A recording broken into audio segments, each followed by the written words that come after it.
Hey guys, welcome back to Reading with Jam Discovery. Snowman Magic by Katherine Tegen and illustrated by Dorman.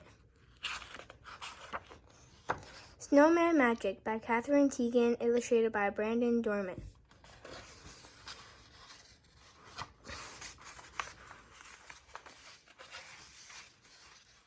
It had been snowing all day, snowing. George was bored. There was no school, so he needed something to do. He kept looking out the window. Would it ever stop? The next morning, the sun was shining. When George looked out the window, everything was a brilliant white. The snow was so bright it was almost hard to look at. If he squinted, he could see it was very deep, and it had drifted high against the slope in his backyard. George put on his warm socks and his snow pants and his flannel shirt. Then he put on his snow jacket, his boots, his mittens, and his hat. He was ready. Outside, the air smelled clean and cold. George plunged into the snow. It was fluffy but crunchy too. He made a snowball and threw it against a tree. It was very, very quiet. George took some snow and packed it into a small ball. Then he started rolling the ball in the snow. The ball got bigger and bigger. When the ball got too heavy to roll, he stopped rolling it near the bottom of the slope. Then he started rolling a medium-sized ball. He put it on top of the big ball. Finally, he made a small ball for the top. George went inside the house and found a scarf in the closet and a carrot in the refrigerator.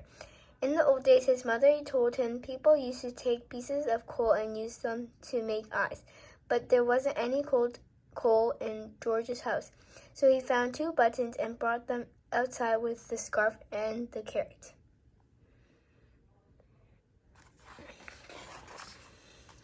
He carefully pushed the buttons into the small ball near the top. He stuck the carrot in the center.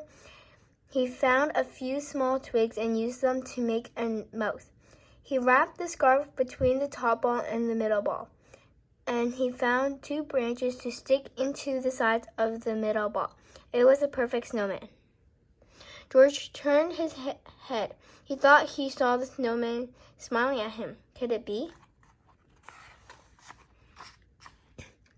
Time for a snack, said George. He went inside the house and got 2 mugs of hot chocolate and some cookies. He put them on the snow table. Would you like something to eat? George asked. I can't drink hot chocolate, the snowman said, but a cookie would be nice. It was magic. After the snack, George made a cave, tunneling deep into the slope. He piled up snowballs at the entrance. Then he threw a couple at the snowman. The snowman made some snowballs and threw them back at George. His long branch arms helped him throw the snowballs very far. It was hard to say who won the fight, but it was still fun. The snowman chased George around the yard, and then George chased the snowman. The snowman couldn't move that fast, so it was easy for George to sneak up on him. It was starting to get dark. George didn't want to go inside, but his mother was calling him. Goodbye, snowman, he said. I will see you tomorrow. George thought he heard the snowman say goodnight. The next day it was warmer. The sun was even brighter, and the snowman was shrinking. George played with him all day, but he could tell that the snowman didn't have quite the same energy. Then it was Monday. George had to go to school. It was another bright, warm day. When he came home, the snowman was almost gone. The scarf and the carrot and the buttons had slid down. He could hardly recognize his snowman. The cave had collapsed too, and the snow table had melted. The next morning, George looked out the window. It was snowing. He couldn't wait to build his snowman again. The end. Thanks for watching this video.